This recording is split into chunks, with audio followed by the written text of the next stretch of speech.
అనంత వెంకటరామరెడ్డి గారి సూచనల మేరకు ఈరోజు చంద్రబాబుకు 2 ఏళ్లు వెన్నుపోటు కార్యక్రమాలు అనేక నిరసన కార్యక్రమం చేయడం జరిగింది. ఈరోజు మనం చూసుకుంటే కదా రాష్ట్రంలో ఏ విధంగా ప్రజలు ఇబ్బంది పడుతున్న విషయం కూడా అందరూ గమనించాలి.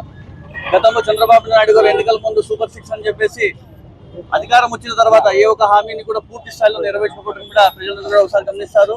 ఈరోజు మనం అందరూ కూడా చూడాలా, జగన్మోహన్ రెడ్డి గారు చూస్తే గిన చెప్పిన హామీలు చెప్పకోకుండా ఎన్నో హామీలు నెరవేర్చి 2019 నుంచి 2024 వరకు ఏ విధంగా పరిపాలన కొనసాగించడం చూసాం.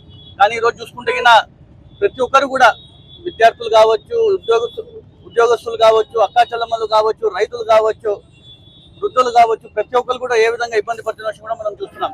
టీఎస్సీ అని చెప్పేసి గతంలోనే జగన్మోహన్ రెడ్డి గారు 11,000 జాబ్స్ ఇస్తా అని చెప్పేసి వీళ్ళు అధికారంలో రాగానే దాన్ని రివైజ్ చేసి 16,000 టీఎస్సీ ఉద్యోగాలు తీసుకొచ్చి అందులో కూడా మొదటి సంతకం చేసి చంద్రబాబు నాయుడు గారు దానిలో కూడా అక్రమాలు చేస్తారంటే కన్నా ఏ విధంగా వీళ్ళు పరిపాలన కొనసాగుతున్నారు గమనించాలా. రాష్ట్రంలోనే కాకుండా నగరంలో కూడా అనేక విధంగా ఈరోజు ఏ విధంగా వెన్నుపోటు కార్యక్రమాలు చేస్తున్నా ఒకసారి గమనించాలా.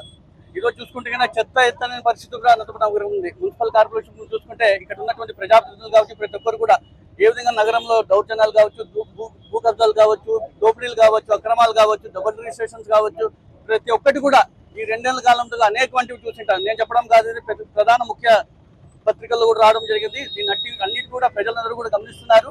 ఖచ్చితంగా రాబోయే రోజుల్లో కూడా మేమందరూ కూడా దీనికి తీవ్రస్థాయిలో వీళ్ళు ఆపే వరకు పోరాటాలు చేస్తుంటాం. ప్రజలకు ఏవైతే హామీలు ఇస్తున్నారో వీళ్ళన్నీ కూడా అమలు చేసే వరకు మేము ఖచ్చితంగా పోరాటం తెలియజేసుకుంటూ ఇంత పెద్ద కార్యక్రమాల్లో పాల్పంచుకున్న ప్రతి ఒక్కరు ధన్యవాదాలు.